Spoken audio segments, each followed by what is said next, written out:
TV या के बदौलत आ रही है घर में, फ्रिज या के बदौलत आ रही है, मोटर या के बदौलत दौड़ रही है, तो अनुकूल हो जाएगा वो तुरंत। देखो तो लाल टपक गई ना तुरंत। वो जो लाल टपकी ना, वो अनुकूलता दूसरे ढंग की अनुकूलता है। अनुकूलता सिर्फ या बात की अनुकूलता नहीं, अनुकूलता की जो वॉचफुल आई है सेवाकर्ता के लिए, वह बात को ध्यान समझो कि वो वॉचफुल आई कैसी आई होनी चाहिए कि सेवा के लिए वो अनुकूल है कि नहीं, सेवा के स्वरूप के लिए अनुकूल है कि नहीं, सेवाकर्ता के लिए अनुकूल है कि नहीं, और सेवा का जो प्रयोजन है वह के लिए अनुकूल है कि नहीं। इन चारों बातों से जो अनुकूल है, तो फिर वो आर्यादि जो भी है अपने परिवार को, अपने परिवार में घर में रहे तो भयो जो भी है वो अनुकूल है।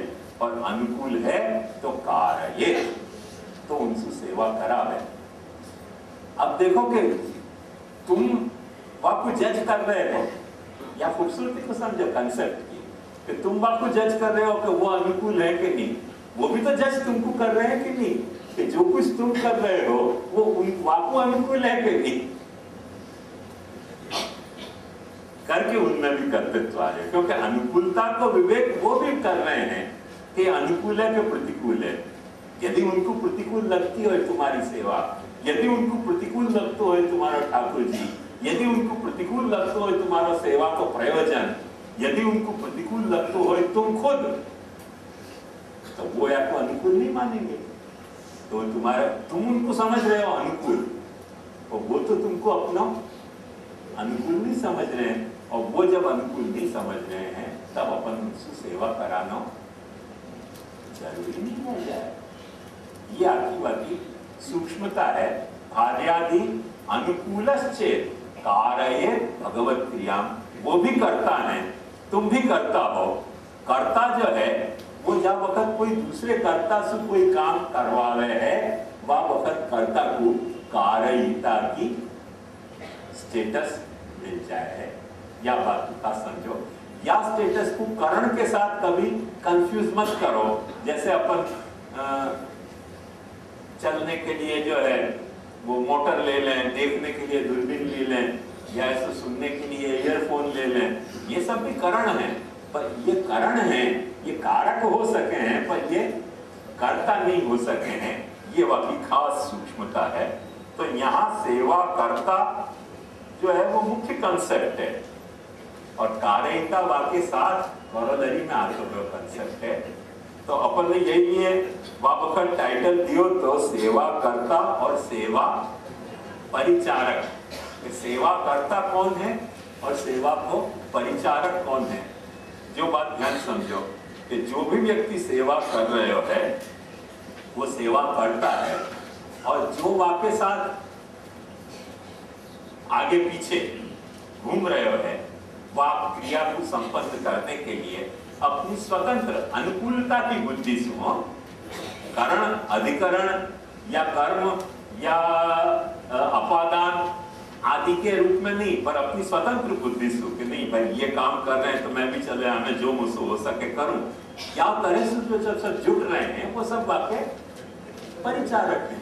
अब वहां में सहज संभव हो सके तो बेटा सेवा करते हो तो बाप भी परिचारक हो सके, पत्नी सेवा करती हो तो पति भी परिचारक हो सके, और पति सेवा करते हो तो पत्नी भी परिचारक हो सके, और ऐसा बाप सेवा करते हो तो संतति भी परिचारक हो सके। परिचारक कौन हो सके? बाकी पहली शर्त ये है कि ऐसा वो अपनी अनुकूलता के विचार से वहां में जुड़े हैं कि नहीं जुड़े। वो अपनी अनुकूलता के विचार से, देखो फिर से ध्यान से समझिए, ये अनुकूलता वो अनुकूलता नहीं है कि मोटर वोटर सब यही में आएगी हो। मैं अपना अनुकूलता को कम से एकदम क्लियर कट तुमको समझा चुकी हूँ कि मोटर मिलेगी सेवा करोगे तो, और ऐसे रेफ्रिजरेटर आ जाएगा और फ्रिज आ जाएगा और टीवी आ जाएगा, वो अनुकूलता की नहीं बात है, ये दूसरी अनुकूलता की बात है। ये गंभीर अनुकूलता की बात है, वो तो चालू खाता की अनुकूलता है। वो अनुकूलता को मत लाइयो, यहाँ कंफ्यूज मत करिए। पर जो गंभीर अनुकूलता है, ये अनुकूलता यदि वो भी सोच रहे हैं, तुम भी सोच रहे हो, तो जो सेवा कर रहे हो वो सेवा करता है, और बाकी को सब को परिचालन। या में ये अहंकार की कोई आवश्यकता नहीं है कि सेवा करता तो मैं हूं।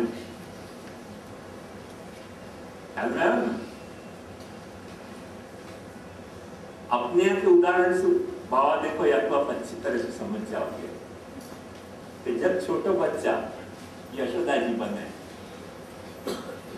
तो पलना कौन झुला रहा है? यशोदा जी। अपन क्या कर रहे हैं?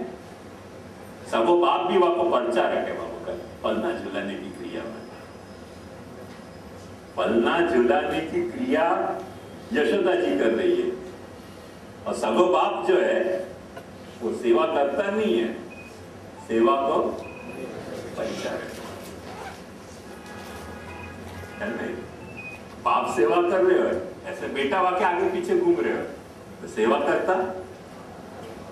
एक ठोस एग्जांपल में ऐसे समझ लो कि समझे बाप ठाकुर जी को श्रृंगार करा रहे हो और बेटा जो है वो श्रृंगार निकाल के उनके हाथ में सौंप रहे हो तो बेटा परिचारक हो गए। घर को कोई एक मेंबर जो है ठाकुर जी को भोग कर रहे हो, कोई जो है वो रसोई सामग्री सिद्ध कर रहे हो तो परिचारक हो गए। आगे क्या आप समझो कि वो नॉर्मली क्योंकि औरतें ही सिद्ध कर रहे हैं ऐसा ही है अपने आप को खाता हूँ। यूरोप अमेरिका में तो मैंने तलाक हो जाए या पॉइंट पे पर अपने को कल्चरल बायस ऐसा है कि नॉर्मली औरतें ही करें, कुछ ही पुरुष अपवाद रूप से साथ बताते हैं, ऐसे बताते हैं, उनको भी शर्म आती है कि हमकी औरतें ना काम कहाँ सौंपती है। ऐसा हुआ है, कल्चरल बायस है ये सब। पर समझो कि औरत सामग्री सिद्ध कर रही है और समझो कि पति जो है वो शाक समार दे रहे हो, आलू मिर्च समार दे रहे हो, पति परिचारक हो गए, पत्नी सामग्री की सेवा करने वाली होगी। तो ये फिक्स नहीं है, ये जो बात मैं समझाना चाह रहे हूँ या कोई फिक्स नोशन मान के मत चलो, वो टाइम टू टाइम चेंजेबल है। जहाँ रोल को तुम एडॉप्ट कर रहे हो, जहाँ रोल को एडॉप्ट कर रहे हो वहां में वो परिचारक हो जा रहे हैं, एक आदमी करता हो जा रहे हो, बाकी के सब परिचारक हो जा रहे हैं। मैं तो एक जनरल एग्जांपल दी कि समझो कोई स्त्री घर में पगार लगा रही है और तुम पगारिया ला के दे रहे हो और ज्यादा कुछ नहीं कर पाने की सामर्थ्य, भाई पगारिया तो दे सके ना। तो जब अपन ने पगारिया बापू दी हो तो अपन परिचारक हो गए, वो सेवा कर्त्री होगी। ऐसे ही मने point to point, fraction to fraction बदल तो रोल है, ये फिक्स रोल नहीं है कि जो सेवा करता है सो सेवा करता ही है और जो परिचारक है सो परिचारक ही है, ऐसे नहीं है। वो टाइम टू टाइम चेंज हो तो वह रोल है। वहां में न तो कोई अहंकार रखने की आवश्यकता है, न कोई दीनता रखने की आवश्यकता है, न कोई हमें दुखी होने की आवश्यकता है कि कोई के परिसेवा के हम परिचारक कैसे बने, या तरीके को छोटे बड़ो या में कोई प्रश्न नहीं है। ये तो एक परिवार है, जो परिवार अहंता के और ममता के इर्द गिर्द भी बन सकते तो, अहंता ममता के कारण एक परिवार खड़ो हो सकते तो, वह अहंता ममता के बजाय दासो हम और ऐसो श्री कृष्ण शरणम मम की अहंता ममता के कारण बने हुए परिवार है। वहां में कभी कोई प्रोमिनेंट हो जाए तो कभी कोई जो है वो डोमिनेंट हो जाए, वहां में कोई डोमिनेटेड हो जाए, वहां में कोई ऐसा हार्ड एंड फास्ट या में कंपार्टमेंटल डिवीजन नहीं है सेवा करता और सेवा परिचारक में। ये बहुत मुख्य बात की हमें खास ध्यान रखनी चाहिए, क्योंकि आधे से ज्यादा कंफ्यूजन या के कारण पैदा हुआ है। पर कोई भी सर्कमस्टेंसेस में जो बात यहाँ संभव नहीं है वो बात जयंत काक वाली कि अपन तो सेवा कर ही नहीं रहे, सेवा कहीं नहीं, अपन तो दास हैं। अरे कोई दास नहीं है, सब दास है। ये तो तुमको जब ब्लंडर करके आके मार्ग को मिसगाइड करना है, वाली ये करो, कुछ भी करो, सत्संग करो, दुष्संग करो, कुसंग करो, वो सब तुम्हारी इच्छा की बात है। पर यहाँ मिसगाइड करने की कोई जरूरत नहीं है। महाप्रभु जी को कंसेप्ट एकदम साफ है कि जो सेवा कर रहे हो है वो सेवा करता है, और जा रूप में बापू जो फैमिली मेंबर जा तरह से असिस्ट कर रहे हो है वो वाह बकर परिचारक है। ये कोई फिक्स पोस्ट नहीं है। जो बात मैं कहना चाह रहे हूँ वो ये है कि सेवा करता की जैसे एक जो है वो मिनिस्टर होवे और दूसरे सेक्रेटरीज होवे और उनकी पोस्ट जो है वो फिक्स होवे, क्योंकि एक जो है वो इलेक्शन की प्रोसेस से आते हुए हैं और एक ब्यूरोक्रेसी के अपॉइंटमेंट की प्रोसेस से आते हुए हैं। या तरीके की कोई ये फिक्स पोस्ट नहीं है, ये तो बदल तो वह रोल है टाइम टू टाइम। वो आपके डांडिया में आपने देखे हो तो वो घूम के और वो जो इनर सर्कल वाला बाहर आ जाए और बाहर वालों ऐसे डांडिया करे ना, नाचते नाचते जाना और फिर वो यूँ चले जाए, वो यहाँ आ जाए, फिर वो यूँ चले जाए, यहाँ आ जाए। या तरह से ये इनर सर्कल और आउटर सर्कल के कंटिन्यूअसली बदलते हुए रोल हैं कि जो सेवा करता है वो परिचारक हो जा रहे हो, जो परिचारक है वो सेवा करता हो जा रहे हो। वह तरीके को जब तक अपन माने अपनी साइकोलॉजिकल फ्लेक्सिबिलिटी मेंटेन नहीं करें तब तक सेवा में अहंकार जगह हो और जगह ही। तो सेवा में सेवा कर्तृत्व जगना चाहिए, पर अहंकार कर्तृत्व नहीं जगना चाहिए, अहंकार नहीं जगना चाहिए। ये एक बेसिक समझने की या में बात है कि सेवा के अपन करता है ये अपना सौभाग्य है, पर सेवा के जो अपन अहंकर्ता हो गए, सेवा करता होना बड़े भाग्य को विषय है, पर सेवा को अहंकर्ता होना सबसे बड़ा दुर्भाग्य को विषय हो जाए, क्योंकि वाक्य कारण सेवा में सारे झमेला खड़े हुए हैं कि जब वक्त अपन सेवा को अहंकर्ता बन जाए और जबरदस्ती कोई को कहते नहीं हम जो हैं वो इनर सर्कल में हैं और तुम जो हो वो आउटर सर्कल में रहो। तो वो डांडिया की जो ग्रेस है, मैंने वो डांडिया देखे हैं, याद ये कह रही हूँ, तो वो अंदर जाए बाहर आवे, अंदर जाए बाहर आवे, बाहर डांडिया में जैसी ग्रेस आवे है नाचने में, वो जो नाचते होंगे वो बराबर या कुछ जानते होंगे वो ग्रेस ऐसे दो सर्कल, इनर सर्कल और आउटर सर्कल के भेद करके नाचो, वहां में वो ग्रेस नहीं आवे डांडिया में कि जैसी वो कंटिन्यूअस न्यो इन आउट होते भाई जो डांडिया में ग्रेस आवे है। तो या रहस्य को समझो कि अपना सेवा भी कोई या तरीके को डांडिया है कि जहाँ में कभी इनर सर्कल में जो है वो आउटर सर्कल में आ रहे हो है, या आउटर सर्कल में वो इनर सर्कल में जा रहे हो, क्योंकि दोनों को मिलके वाह को नाचना है, एक दूसरे पे कोई सुप्रीमेसी सिद्ध नहीं करनी है, क्योंकि जो सेंटर है वो अपना ठाकुर जी है, या ठाकुर जी के दोनों ये सेवक ही हैं, हमें कोई दास है और सेवक नहीं है। और ये तो जयंतकार की फितूर है कल्पना की, कोई तरह से वैष्णव सेवा में से विमुख हो जाए, बाकी ये बड़ी तरीके। तो ये खास ध्यान से समझो कि सेवा कर्ता और सेवा परिचारक ये अपन ने वाह वक्त टाइटल दियो तो, और वाह वक्त अपन ने परिचारक को विवेचन ज्यादा कियो, सेवा कर्ता को विवेचन कियो नहीं, पर वो कैसे यहाँ से निकल रहे हो है या बात को समझने के लिए ये बात बहुत जरूरी है कि हार्यादि अनुकूलश्चेत कारयेत भगवत क्रियाम।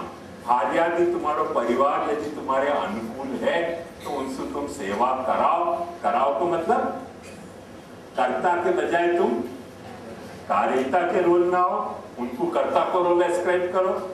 अब ये देखो ऐसी बात नहीं कह रहे हो कि फिर तो बस समझ में आ गई हमको कि अब तो वो बैल की तरह आपको झोंक दो, मार डंडा कराओ सेवा, हम तो क्या है कार्यता है, कर्ता थोड़ी।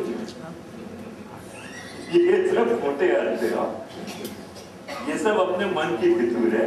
महाप्रभु जी यह बात कहना नहीं चाह रहे कि भाई औरत आ गई बस भारी आ गई अनुकूल अच्छे बोल, शादी के पहले ही बस मैंने प्रॉमिस दे दो कि करेगी कि नहीं सेवा, बोले करी तो बस हमें जोता ही क्या सेवा में, हमें हमें कार्य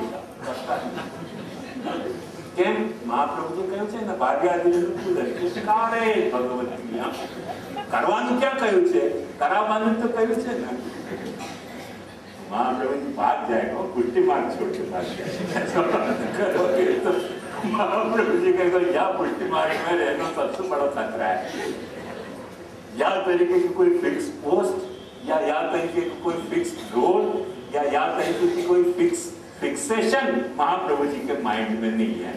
बहुत फ्लेक्सिबल बात मैं आपको समझाना चाह रहे हैं महाप्रभु जी कि जैसे अपना सारा फैमिली को अफेयर अपन एक दूसरे को नीचे गिराए बिना अननेसेसरी एक दूसरे को ऊंचे उठाए बिना एक दूसरे के साथ कोऑर्डिनेशन से जैसे एक टीम वर्क कर रहे हैं, वह तरह से एक टीम वर्क है। और वह टीम वर्क की यहाँ छूट दी गई है कि भार्यादि अनुकूलश्चेत् कारयेत् भगवत क्रियां पर उदासीने। यदि वो अनुकूल नहीं है तो मतलब क्या? उदासीन है। अब देखो, ये अपने महाप्रभु जी में दम है। मैं अक्सर यही सारे धर्म की कथा यहाँ करता रहूं तुम करो तो सबको मिर्ची भी लगती हुई, पर वो मिर्ची में यही लगाता रहूं कि कम से कम महाप्रभु जी की मिठास तुमको समझ में आवे। क्योंकि मिर्ची खा के जब अपन मीठो खावे तो मिठास की मिठास अच्छी समझ में आवे। और खाली फोकस मीठो ही मीठो खाते रहो ना तो मीठो तो मीठा है पर बाकी मिठास फिर वो समझ में नहीं आवे। तो मैं यही बताता रहूं कि आया देख लो, कहीं भी जो भी धर्म है उनने जा बखत जो अपनी धर्म के रूप में जो कर्तव्य तुमको नियत कियो है वह कर्तव्य से चूक्यो और तुरंत अधर्म हो जाए है। एक अपने महाप्रभु जी में ऐसा दम है, ये कह रहे कि नहीं परिवार में ये लाजमी नहीं है, पॉसिबल नहीं है कि सब तुम्हारे अनुकूल ही हो। परिवार में कोई तुम्हारे अनुकूल हो तो जो अनुकूल नहीं है वो प्रतिकूल ही है, ऐसे महाप्रभु जी नहीं कह रहे हैं। महाप्रभु जी हर वक्त 3 पॉसिबिलिटी खुली छोड़ दे रहे हैं तो भाई कुछ तुम्हारे अनुकूल हो सके परिवार में भी उदासीन भी हो सके। उदासीन करके उनको प्रतिकूल मान लेना जरूरी नहीं है।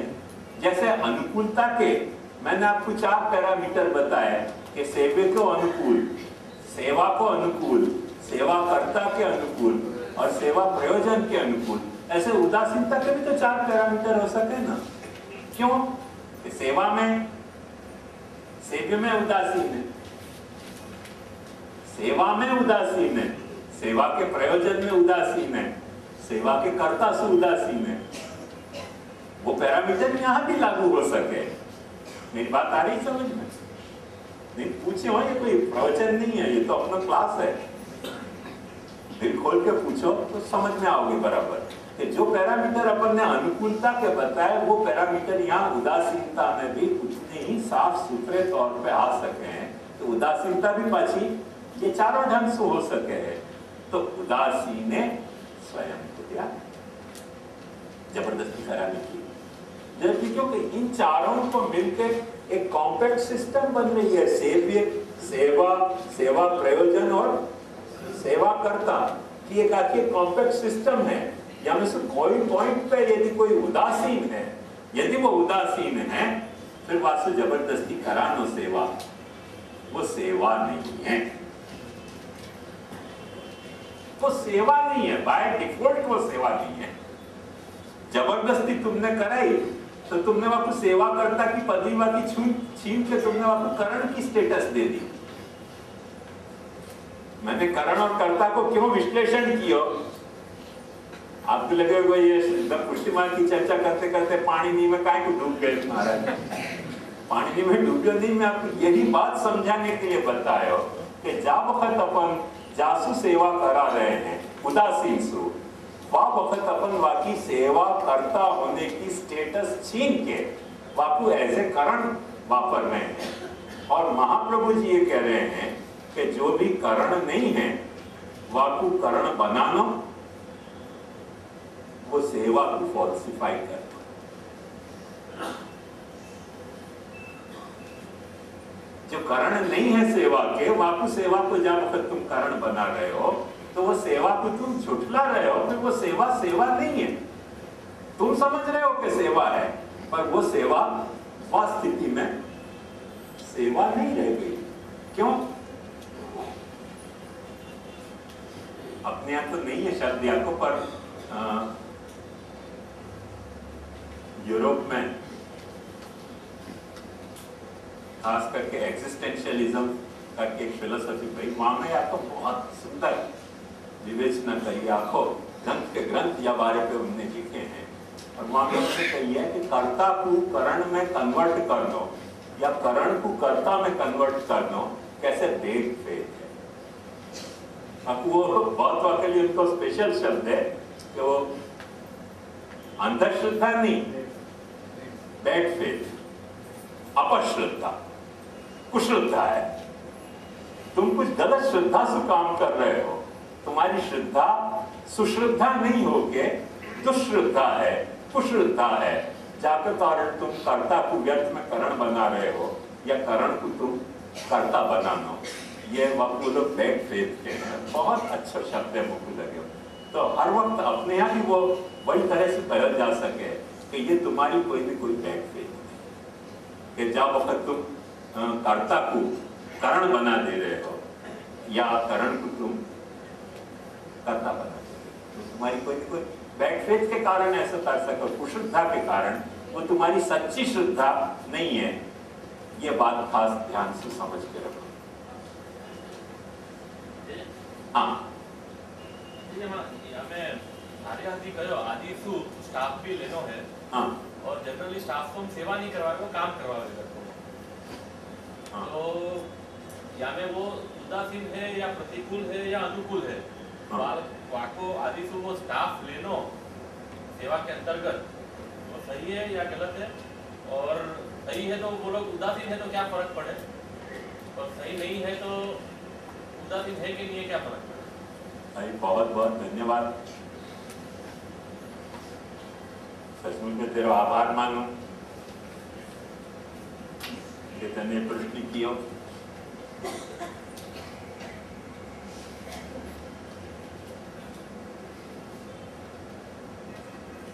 जो स्टाफ है वह स्टाफ को अपनी अंडरस्टैंडिंग ऐसी है कि हम तुमको पगार दे रहे हैं, तुम हमारो काम करो। देखो एक बात ध्यान समझो कि जो पगारदार नौकर को कंसेप्ट है, वो पगारदार नौकर को कंसेप्ट और दास को कंसेप्ट अलग है। दास को हंटर मार के भी काम कराया जाता तो पुराने जमाना में। पगारदार नौकर को तुमको हंटर मारने को अधिकार नहीं है। आज तो खैर दास प्रथा ही हट गई, तो वो आउट ऑफ क्वेश्चन हो गया। पर जब दास प्रथा हटी तब दास के साथ हंटर मार के भी काम कराया जा सके। दास जो है वो भग जाए तुम्हारे घर में से तो पुलिस में रिपोर्ट करवा के और कोई अरेस्ट करवाया जा सकता तो। पर जो तुम्हारा पगारदार नौकर है वो भग जाए तो तुम्हारा कोई अरेस्ट नहीं करवा सकते। जो बात तो क्रक्स है वो यहाँ आती कि जो पगारदार नौकर है बाने जॉब को चूज किया है और बाकी फ्री चॉइस है। वो दास की बेचारे की वो एग्जिस्टेंशियलिस्ट के हिसाब से फ्री चॉइस थी कि मरनों के दास पर नो करना बामे और वाइट स्ट्रीप पे मत जाओ, क्योंकि जीवन मरण के प्रश्न पे माने दास होकर जीनो चुनियो है। वो एक अलग कथा है। वो सर्वान बलकृतान अर्थान अकृतान मनुर अप्रवीत है, पर वहां तो बलकृत अर्थ है। पर पगारदार नौकर के साथ बलकृत को प्रश्न नहीं है, वो सिर्फ एक कॉन्ट्रैक्ट सिस्टम है। भाई मेरा ये काम है, तो करने तैयार है, हाँ मैं तुमको पगार दे रहा हूँ। तुम्हारे वाके पगार की वो सिस्टम है। जैसे ही वो पगार लेके तुम्हारे यहाँ आए हो तो जो तुम काम करवाना चाह रहे हो वो काम की वाकई कंसेंट है। और यही लिए तुम देखो कि कई वक्त नौकर हैं, पगारदार नौकर हैं, जब वक्त उनको कोई काम सूट नहीं होते हुए तो वो कहते हैं कि हमारे जॉब के तहत ये बात कही गई नहीं करेगी। अब वो बेचारा मैंने घर नौकर हो तो फंस जाते हो गरीबी के कारण, वो बलकृत अर्थ है। बाकी जहाँ यूनियन हुए है तो तुम फिर वासु कोई काम वैसा नहीं करवा सको हो पगारदार नौकर सु कि हम मालिक हैं, ऐसे ये काम तुमको करना पड़ेगा। क्यों? कि वहां के पास हर वक्त फ्री चॉइस है कि वो काम करे कि नहीं करे। है ना ख्याल? तो वो फ्री चॉइस जब तक है बाकी, तब तक वो भी सेवा करता हो सके। आया ख्याल में? यदि फ्री चॉइस बाकी नहीं है तो फिर वो करता ही नहीं रह गया, कारण हो गया। अब है कि तुम वाके कार्यहिता कैसे बने, तुम वाके कार्यहिता कैसे बने, ये बेसिक इश्यू रहे। तुम वाके कार्यहिता बने कैसे, ये एक सैद्धांतिक तौर पे मैंने आपने खास करके जो तनुवित्तजा का जो कंसेप्ट है वाके तहत अपने आती भाई ये बात है। ध्यान सु शांति सु समझो कि जब तनु कहो गयो है तो वित्त भी कहो गयो है। सो तुम वो वित्त सु करवा रहे सेवा है।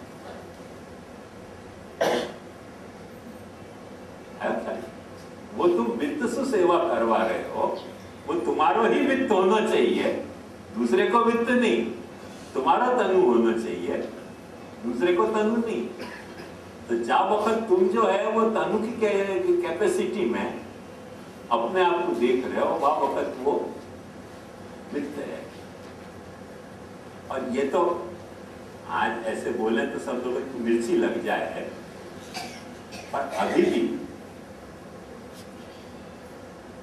एक बात ध्यान से समझो कि वित्त शब्द को अर्थ अपने बोलचाल की भाषा में पैसा रुपया हो गया। वित्त को मूल मतलब पैसा रुपया नहीं है। वित्त को मूल मतलब है तुम्हारो लाभ, जो तुमको मिलो सो तुम्हारो वित्त। वो पुत्र भी तुम्हारो वित्त है, भार्या भी तुम्हारी वित्त है, वाइसे वर्षा। भार्या को तुम मिले ना तो तुम भी भार्या के वित्त हो। पुत्र को तुम ऐसे बाप मिले ना तो बाप भी बेटा को वित्त है। ऐसे नौकर मिलियो, घर मिलियो, भैंस मिली तो वो भी अपनी वित्त है। तो जहां वित्त है, अब देखो सचमुच में तो वित्त नहीं है, पर वित्त होने को वहां पे आरोप है। जैसे महाकर्ता होने को आरोप है, ऐसे जो चेतन है वहां पे अचेतनता को आरोप है। वो सिर्फ तुम्हारे एंगल से है, बाकी खुद के स्वरूप के नेचर से नहीं है कि तुम बापू ऐसे मान रहे हो भाई ये चीज मुझको मिली है सेवा करने के लिए, मेरी पत्नी मुझको मिली है, मेरा बच्चा मुझको मिलियो है, मुझको घर मिलियो है, मुझको नौकर मिलियो है, मुझको भैंस मिली है, सेवा कर रहे हो उन सबके साथ अपने तन से। अब अपने को तो अपने वाकू कारण तरीके ट्रीट किया। तो ध्यान से समझो कि जो कुछ तुमको मिल रहा है वहां में कुछ कारण भी है और कुछ कर्ता भी है। कुछ तुमको कारण भी मिल रहे है और कुछ तुमको कर्ता भी मिल रहे है। जो कर्ता मिल रहे है वो भी कर्ता वित्त नहीं हो सके है, ऐसी बात नहीं है, कर्ता भी वित्त हो सके है। और कारण जो है वो कर्ता नहीं हो सके है, कारण वित्तीय हो तुम्हारा। या पृथक्करण को बराबर ध्यान से समझोगे ना तो बहुत सारी बातों को खुलासा हो जाएगा। बाकी नहीं भयो तो भयो कि नहीं भयो। हाँ हाँ यही प्रश्न कंटिन्यूटी में आपने जो 4 पैरामीटर बताए, हाँ वो 4 पैरामीटर फिर अप्लाई कैसे करने? कर्तव्य जैसे नौकर की बात करी तो